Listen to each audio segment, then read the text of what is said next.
walinganisa u-Adam manje usuqashelani wathi khuleka ngangithe ngizoba nawe namanje ngisasenawe uthuswa yini wena hayikondlo njengomkhuleko abantu babelalele kuzobe ngathi nami sengizwile ngoba bawumfanekiso wami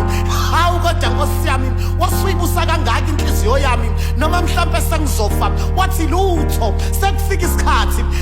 isikhathi sokuthi uxhumane nami ngoba kade ungicinge enkundleni zokwexhumana kunalokho ubuthola abangani bamanga ngithi pho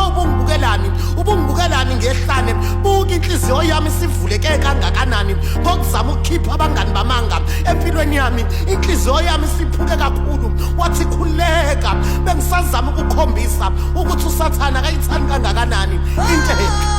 wathi ungabe usayikhulekela manje i-album ngoba usuyiqedile okusho ukuthi mina sengibusisile ngoba ubuyiqelile mayigcina ingaphumanga okusho ukuthi bengasiyone abantu bekuyisibusiso sakho esivela kuwe nami kancane kodwa mina ngikuzwile futhi angifuni ngawe ngangeke ngikunika iphimbo lithi libe intambende yokusikhunga wena jule emibhalweni yakho mawufuna mina ngoba ngicashe ngekhoma ngilokhu ngikweseka nje njalo mawuwa ngithi mana kancane uthini ngalaba yabe ndiyizingilosi yokulunga yahleka kancane yathi